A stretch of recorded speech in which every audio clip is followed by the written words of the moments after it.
जय हिंद आप सभी को। मेरा नाम है दिवाकर और आज हम पढ़ेंगे शब्द भेद लूसेंट का।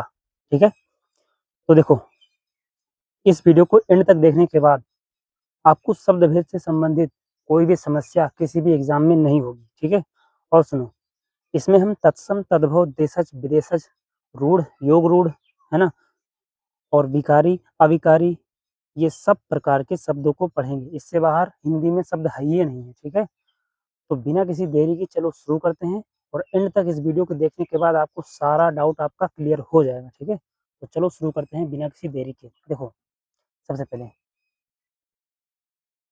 एक या एक से अधिक अक्षरों से बनी हुई स्वतंत्र सार्थक ध्वनि को शब्द कहते हैं। सार्थक ध्वनि को, ठीक है, जिसका अर्थ निकले, और एक या एक से अधिक अक्षरों से बनी हुई, तब उसे शब्द कहते हैं। जैसे हाँ, ना, जब, तब, कसक, मसक, जगमग, डगमग इत्यादि। ठीक है, हिंदी के शब्दों का वर्गीकरण चार आधार पर किए गए हैं। ठीक है, पहला है उद्गम के आधार पर, व्युत्पत्ति के आधार पर, रूप प्रयोग, है ना, और अर्थ, इन चारों आधार पर किया गया है। तो वन बाय वन हम समझ लेते हैं एक बार अच्छे से। देखो, उद्गम, उत्पत्ति, स्रोत या इतिहास के आधार पर, सबसे पहला। ठीक है, ध्यान से देखो, तो इसमें देखो ध्यान से, इसमें तुम्हारा हो जाएगा तत्सम, एक हो जाएगा तत्सम, एक हो जाएगा तुम्हारा तद्भव। ठीक है, और एक तुम्हारा हो जाएगा मेरे भाई देशज। क्या हो जाएगा? देशज। और एक हो जाएगा तुम्हारा विदेशज। ठीक है, और एक और बचा है, लास्ट है, और वो है संकर। क्या है? शंकर। एक बार देख लो ध्यान से, यहाँ पर लिखा है शायद शंकर, कहाँ पे, हाँ यहाँ पे। तो ये है तुम्हारा शंकर। ठीक है, तो 5 प्रकार से वर्गीकरण किया गया है मेरे भाई। ठीक है, तो देख लेते हैं एक बार वन बाय वन। तत्सम का मतलब होता है संस्कृति के समान। ठीक है ना, और तद्भव का मतलब होता है जो हिंदी संस्कृत से उसमें परिवर्तन होकर वो हिंदी में प्रयोग होने लगे हो। ठीक है, पहले जो भाषा थी प्राकृतिक थी, अपभ्रंश हुई, फिर पुरानी हिंदी से गुजरने के बाद बहुत से अक्षर बदल गए और तब जाकर उसको हिंदी में प्रयोग किया जाने लगा। ठीक है, तो तद्भव और तत्सम समझ में आ गया। देशज शब्द से, देशज, देशज देखो एक बार, देशज, देशज, है ना, देश में जन्मा हुआ, ऐसे शब्द जो देश में जन्मे हुए हो, जैसे थैला, है ना, टट्टी, पेट, पगड़ी, लोटा, टांग, ठेठ। ठीक है, 1 2 3 4 5 6 7, ये 7 हैं टोटल। अच्छा, विदेश, विदेशज शब्द, इसमें भी कई प्रकार हैं। जैसे जैसे तुम्हारा हो गया अरबी। ठीक है, क्या हो गया? अरबी, और फारसी। ठीक है, क्या हो गया? फारसी, और अंग्रेजी।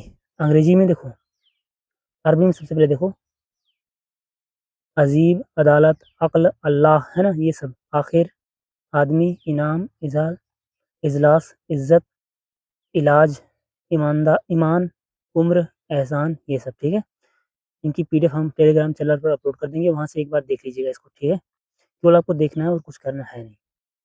इसमें देखो, फारसी में देखो क्या क्या है, आबरू, आतिशबाजी, आफत, आराम, आमदनी, आवारा, आवाज, है ना, तो ये सब है, कुछ शब्द हैं इसमें। और अंग्रेजी में तो तुम्हें पता है, कैंसर है, डिप्थीरिया है, डॉक्टर है, पेंशन है, अफसर है, डिप्टी है, अपील है, कोर्ट है ना, ये सब। तो ये स्रोत इतिहास के आधार पर वर्गीकरण किया गया है। अगर हम देखें लास्ट वाले को, देखो यहाँ पे संकर, अगर दो विभिन्न भाषाओं से शब्द मिले हों तो उनको संकर भाषा कहते हैं। ठीक है, संकर शब्द कहते हैं, सॉरी। ठीक है, तो फिर देखो, जैसे छाया जो है संस्कृत का शब्द है और दार जो है फारसी है, तो छायादार हो गया।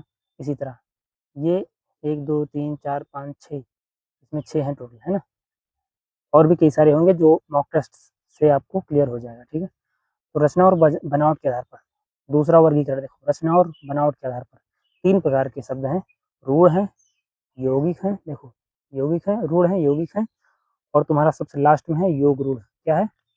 योग रूढ़, है ना, ये वाला, ये योग रूढ़। ठीक है, ये तीनों है। तो देखो, देखो, जिन शब्दों के सार्थक खंड ना हो सके उसका खंड करोगे कोई मतलब नहीं निकलेगा। जैसे चावल, तो चाव प्लस ल, चाव का कोई अर्थ है नहीं, लाव का कोई अर्थ है नहीं, ठीक है। तो क्या हो रहा है यहाँ पर? यहाँ पर कोई शब्द नहीं निकल रहा है ना खंड करने पर, तो ये रूढ़ शब्द हो गया। यौगिक शब्द में क्या होता है? यौगिक शब्द में खंड करोगे ना उसका, तो उसका अर्थ निकलता है। जैसे विज्ञान में वि प्लस ज्ञान, ठीक है। समाज में समाज प्लस इक, विद्यालय में विद्या प्लस आलय, ठीक है। विद्या प्लस आलय, ये हो गया विद्यालय। राजपुत्र में राजा का पुत्र, ठीक है। इसमें राजा, राजा का पुत्र, दोनों का अर्थ निकल रहा है ना खंड करने पर। और योग रूढ़, ये शब्द तो यौगिक तो हैं, यौगिक तो होते हैं, परंतु जिनका अर्थ रूढ़ हो जाता है, रूढ़ मतलब विशेष अर्थ हो जाता है, योग रूढ़ शब्द कहलाते हैं, ठीक है। जैसे लंबोदर, लंबा है उदर जिसका अर्थात गणेश, हमने बताया था तुमको। तो इसका केवल विशेष अर्थ निकल रहा है ना, लेकिन यहाँ पर विशेष अर्थ नहीं निकल रहा था, इसमें अलग-अलग अर्थ निकल रहा था, है ना? विद्या मतलब ज्ञान, आलय मतलब घर, विद्या का आलय नहीं कि विद्यालय, ठीक है? रूप और प्रयोग के आधार पर देखो एक बार,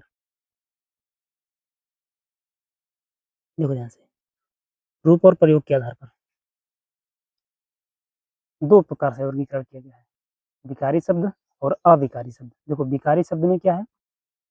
वे शब्द जिनमें लिंग, वचन, कारक के आधार पर मूल शब्द का रूपांतर हो जाता है ना? मूल शब्द जो है वो बदल जाते हैं, यानी कि विकारी है, विकारी मतलब बदल जाते हैं।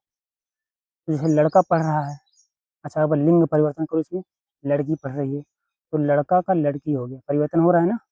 लड़का दौड़ रहा है, तो यहाँ पे हो जाएगा लड़के दौड़ रहे हैं, तो भी परिवर्तन हो गया यहाँ पर।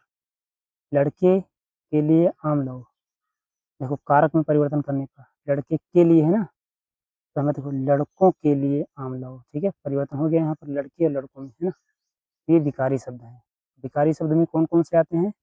विकारी शब्द में कौन-कौन से आते हैं? विकारी शब्द में तुम्हारे आते हैं संज्ञा, सर्वनाम, विशेषण, क्रिया, ठीक है, ये 4। संज्ञा अभी हमने पढ़ा नहीं है लेकिन आगे पढ़ेंगे, जैसे ब्राह्मण, जयचंद, पटना, हाथ, है ना? ये सब संज्ञा हैं, तो इनमें परिवर्तन आ जाता है, ठीक है? किताब है, किताबों हो जाएगा, परिवर्तन हो गया। मैं, तू, मैं को हम हो जाएगा, तू का तुम हो जाएगा, है ना? वह का वे हो जाएगा। ये सब परिवर्तन होते रहते हैं। तो ये विकारी शब्द हैं। विशेषण भी विकारी है, अच्छा, अच्छों, है ना? बुरा, बुरों, नीला, नीलो, है ना? पीलो, ये सब सरल। एक क्रिया देखो खेलना, है ना? कूदना, इसमें भी परिवर्तन हो जाता है कभी-कभी। तो ये सब कौन से हैं तुम्हारे विकारी शब्द? अविकारी शब्द में जिनमें परिवर्तन नहीं होता, है ना? लिंग, वचन, कारक के आधार पर परिवर्तन नहीं होता। जैसे आज, अगर इसका ये अगर तुम किसी भी तरह से प्रयोग करोगे वाक्य में, ये आज ही रहेगा, आजो नहीं हो जाएगा। कल है ना, कलो नहीं हो जाएगा, कल ही रहेगा। अब है तो अबो नहीं हो जाएगा। इसमें परिवर्तन नहीं होगा। लेकिन विकारी शब्द में परिवर्तन होता है, ठीक है? तो अविकारी शब्द में 3 है, क्रिया विशेषण अव्यय है, संबंध बोधक अव्यय है और समुच्चय बोधक अव्यय है, ठीक है? ये 3 है। तो इनमें परिवर्तन नहीं होता, ये सेम टू सेम वैसे रहते हैं, ठीक है? अच्छा, अर्थ के आधार पर देखो ध्यान से, अर्थ के आधार पर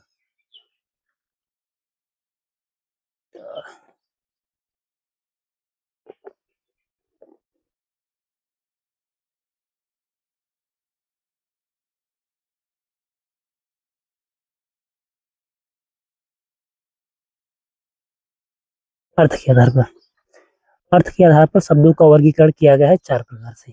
एक होते हैं एकार्थी शब्द, जिसका केवल एक ही अर्थ निकलता है, जैसे गंगा, गंगा का केवल एक ही अर्थ निकलेगा, ठीक है?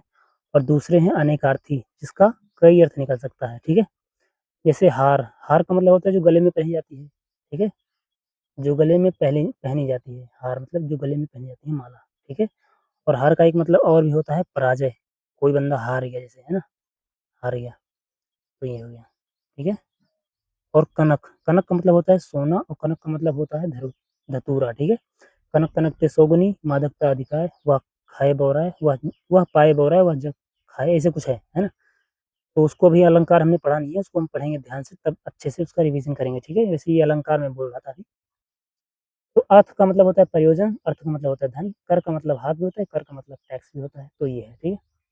समानार्थी में समान जिनका अर्थ है ना समान होता है, जैसे संज्ञा, सर्वनाम, विशेषण। इसमें अगर कोई संज्ञा है जैसे उसका, तो उसका जब पर्यायवाची जब देखेंगे, जैसे हो गया तुम्हारा चंद्रमा, तो चंद्रमा में क्या है?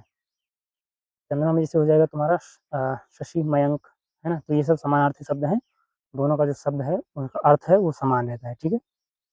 ये हो जाएंगे तुम्हारे समानार्थी, इसका भी सेपरेट क्लास लेंगे तो उसमें अच्छे से पढ़ेंगे, ठीक है। और आगे देखो, एक लास्ट में बच गया है, और वो है तुम्हारा ये विपरीतार्थक विलोम शब्द, है ना। ये है तुम्हारा, तो इसका भी अच्छे से हम पढ़ेंगे। खैर हमने शब्द को देख लिया है अच्छे से, कितने प्रकार के होते हैं, तत्सम, तद्भव, देशज, विशेषज, रूढ़, योग रूढ़, विकारी, अभिकारी, है ना, समानार्थी, एकार्थी और विपरार्थक, ये सब शब्द हमने अच्छे से डिस्कवर कर लिए, बढ़िया से अच्छे से पढ़े। अब देखो, अब इनको वन बाय वन भी पढ़ना पड़ेगा, लेकिन इनकी कोई ट्रिक तो है नहीं बेसिक, केवल हम क्या कर सकते हैं, प्रैक्टिस। तो प्रैक्टिस के लिए हम क्या करेंगे, जैसे ये है, अगर तुम्हारे पास लूसेंट की बुक है तब तो ठीक है, नहीं तो इस वीडियो को तुमको बार-बार देखना पड़ेगा, ठीक है। जैसे आकार है, अकाज, है ना, तो इस ये तत्सम है, ये तद्भव है, ठीक है। अनर्थ का हो गया अनरथ, अग्रपद का अगुआ, है ना, अज्ञान का अजान, अश्रु का आंसू, अक्षर का अक्षर या आखर, अन्यत्र का अनत, अग्नि का आग, है ना। तो ऐसे ही तुम्हें पढ़ना पड़ेगा बार-बार। ये गिने-गिनाए कितने होंगे, बहुत सारे 100 होंगे ज़्यादा से ज़्यादा, है ना। तो इनको 100 को अच्छे से पढ़ना, तुम्हारे कॉन्सेप्ट क्लियर हो जाएँगे, ठीक है। और मॉक टेस्ट अच्छे से देना। तो वीडियो यहाँ पे इसका हम समाप्त करते हैं कंप्लीट।